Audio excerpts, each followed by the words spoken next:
Hi, இன்னைக்கு என்ன வீடியோன்னா கன்சீவாக இருக்கும்போது பார்த்துட்டா வந்துட்டு நிறைய பேருக்கு ஹார்மோனல் இம்பேலன்ஸ்னால ஃபேஸில் பாடியிலலாம் வந்துட்டு நிறைய சேஞ்சஸ் இருக்கும்.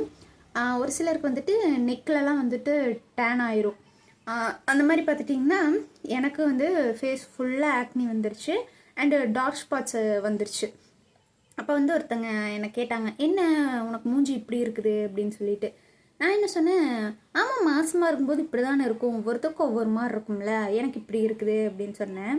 உடனே வந்துட்டு அவங்களுக்கு சுருன்னு கோவம் வந்துருச்சு, என்ன நம்ம கேட்டதுக்கு இப்படி பதில் சொல்கிறா அப்படின்னு சொல்லிட்டு உடனே நம்மளை வந்துட்டு கொஞ்சம் ஹர்ட் பண்ணும் அப்படின்னு சொல்லிட்டு உடனே என்னன்னாங்க, மாசமாக இருந்தால் மூஞ்சி பளவளன்னு இருக்கும்னு, உனக்கு என்ன சொறி நாய் மாதிரி இருக்குது அப்படின்னு சொன்னாங்க. அந்த டைமில் வந்துட்டு நான் வந்து அதை பெருசாக இஷ்யூ ஆக்க விரும்பலை. ஸோ அதை வந்துட்டு விட்டுட்டேன். சரி, இதோட இது இவ்வளவுதான் அப்படின்னு சொல்லிட்டு.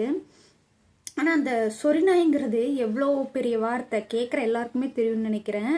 நம்ம யாரையுமே வந்துட்டு இப்படி சொல்லி திட்டவே மாட்டோம். அவங்க பேசுறதுக்கே வந்துட்டு அந்த வேர்டு யூஸ் பண்ணாங்க, என்ன உனக்கு சொரிநாய் மாதிரி இருக்கு மூஞ்சி அப்படின்னு சொல்லிட்டு. இதே வந்துட்டு அவங்களோட ஒரு க்ளோஸான ஒரு பர்சனுக்கு வந்துட்டு அவங்க கன்சீவாக இருக்கும்போது ஃபேஸ் சேஞ்ச் ஆகுது. அப்போ என்ன சொல்கிறாங்கன்னா, மூஞ்சி வாரு எப்படி ஆயிடுச்சு பாவம் அப்படிங்கிறாங்க. இதே நம்மளுக்கு ஆச்சுன்னா நம்ம வந்துட்டு சொரிநாயம்மா. எப்படி வந்துட்டு இந்த மனுஷங்க வந்து இப்படியெல்லாம் பேசுகிறாங்க அப்படிங்கிறது தெரியல. நான் வந்துட்டு அந்த டைமில் அந்த வேர்டை வந்து இஷ்யூ ஆக்க வேணாம் அப்படின்னு சொல்லிட்டு விட்டுட்டேன். ஆனால் இப்போவும் நினச்சேன்னா எனக்கு வந்து அந்த வார்த்தை மனசில் வந்து உறுத்திக்கிட்டே இருக்கும். அது வந்து லைஃப் லாங் என்ன சொல்கிறது, மறக்கவே மறக்காது. அதுவும் வந்து நான் கன்சீவாக இருக்கும்போது அந்த வேர்டு, மற்ற டைம்லேனா கூட மறந்துருப்போமோ என்னமோ, ஆனால் கன்சீவாக இருக்கும்போது அந்த வேர்டு சொன்னது வந்துட்டு லைஃப் லாங் மறக்கவே மறக்காது. இந்த மாதிரி நீங்கள் கன்சீவாக இருக்கும்போது யாராவது சொல்லியிருக்காங்களா அப்படின்னு சொல்லிட்டு கண்டிப்பாக கமெண்ட் பண்ணுங்கள்.